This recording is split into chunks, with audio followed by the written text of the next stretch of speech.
Hello friends, today I will discuss about fracture. What is a fracture?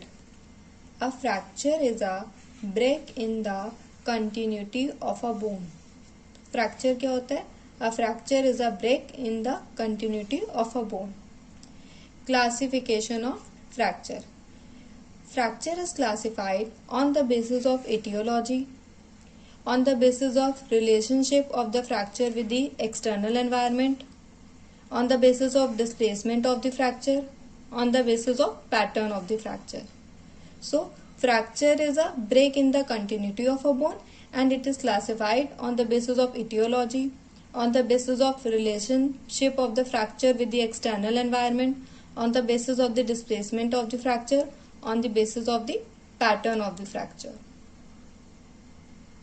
Now we will study about the first classification of fracture, that is on the basis of etiology. On the basis of etiology, three types of fractures: traumatic fracture, pathological fracture, stress fracture. etiology के basis पे three type के fracture होते हैं.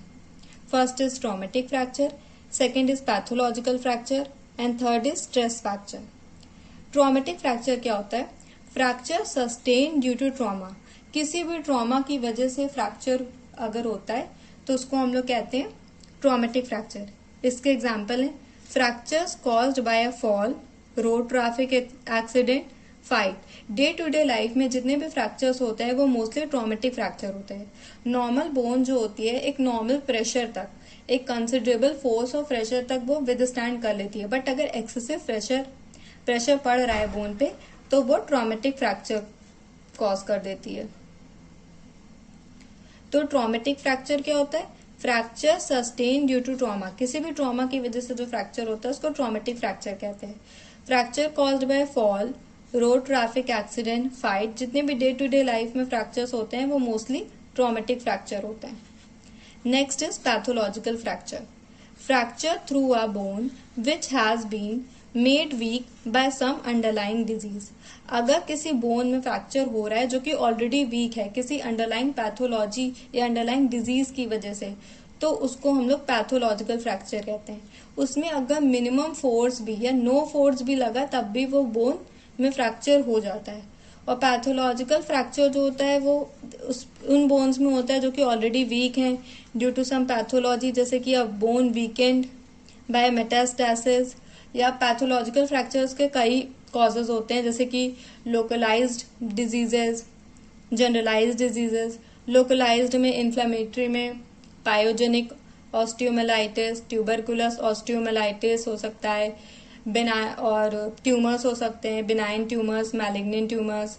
Acquired diseases में osteomalacia, rickets, scurvy, osteoporosis, ये सब pathological diseases हो सकती हैं. और अगर उस बोन में फ्रैक्चर होता है जो कि बोन ऑलरेडी वीक हो गई है तो उसको हम लोग पैथोलॉजिकल फ्रैक्चर कहते हैं और इसमें यूनियन जल्दी नहीं होता है. Third is stress fracture. Stress fracture में क्या होता है? A special type of fracture due to chronic repetitive injury causing a break in bony trabeculae. Special type of fracture होता है. इसमें क्या होता है कि अगर लगातार क्रॉनिक रेपिटेटिव इंजरी हो रही है उसकी वजह से बोनी ट्रैबेकुलाई में ब्रेक हो जाता है. ये जनरली स्पोर्ट्स पर्सन्स को होता है और ये रिप्रेजेंट होता है पेन के फॉर्म में. एक्सरे में ये नहीं विजिबल होता है स्ट्रेस फ्रैक्चर. तो on the basis of aetiology three types of fracture: traumatic, pathological, stress fracture. Second classification is on the basis of displacement. Displacement के बेसिस पे दो टाइप के फ्रैक्चर होते हैं: undisplaced fracture and displaced fracture. Undisplaced fracture में क्या होता है? Absence of significant displacement. इसमें बोन डिस्प्लेसमेंट देखने को नहीं मिलता है. डिस्प्लेस फ्रैक्चर में बोन डिस्प्लेसमेंट देखने को मिलता है. फिर है on the basis of relationship with external environment. तो उस पर दो क्लासिफिकेशन है: close fracture and open fracture. Close fracture क्या होता है? Fracture not communicating with the external environment. External environment means overlying skin and other soft tissues are intact. अगर फ्रैक्चर हुआ लेकिन overlying skin and other soft tissues intact हैं तो वो क्लोज फ्रैक्चर हुआ. ओपन फ्रैक्चर में क्या होता है? Fracture with break in the overlying skin and soft tissue. Fracture communicating with the external environment. तो अगर फ्रैक्चर हुआ और अगर overlying skin and soft tissue भी ब्रेक हो गए, वो भी डैमेज हो गए, तो ओपन फ्रैक्चर होगा. इसी को कह रहे हैं fracture communicating with the external environment. इसमें दो होते हैं, internally open, externally open. Internally open में from within soft tissue जो होते हैं वो ब्रेक हो जाते हैं. एंड एक्सटर्नली ओपन में अगर कोई शार्प ऑब्जेक्ट है, उसने पहले स्किन एंड सॉफ्ट टिश्यू को लैसेरेट किया, फिर बोन को ब्रेक किया, तो वह एक्सटर्नली ओपन टाइप हो गया. Next is on the basis of complexity of treatment. On the basis of complexity of treatment दो टाइप के फ्रैक्चर होते हैं, simple fracture and complex fracture. Simple fracture में fracture in 2 pieces simple fracture होता है. Complex fracture में fracture in multiple pieces.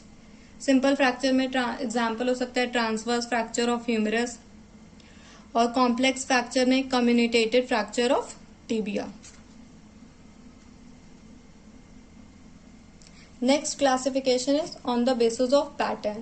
Pattern के basis पे फ्रैक्चर्स के क्या टाइप्स हैं? Transverse fracture, oblique fracture, spiral fracture, comminuted fracture and segmental fracture. तो कौन कौन से टाइप्स हैं? Transverse, oblique, spiral, comminuted, segmental.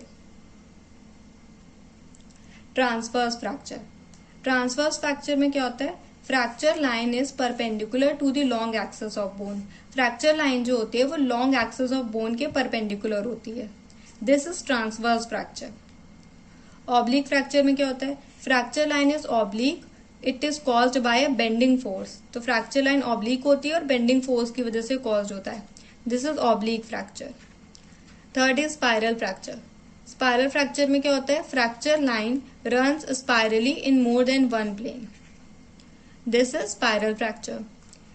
कम्युनिटेड fracture में क्या होता है? Fracture with multiple fragments caused by crushing force along long axis of bone. अगर फ्रैक्चर है उसमें मल्टीपल फ्रेगमेंट्स हो गए और it is caused by crushing force along the long axis of the bone, तो वह कम्युनिटेड फ्रैक्चर हो गया. एंड फिर है सेगमेंटल फ्रैक्चर. सेगमेंटल फ्रैक्चर में क्या होता है? 2 fractures in one bone but at different level. Here it is 2 fracture in one bone but it is at different levels, तो वो segmental fracture हो गया.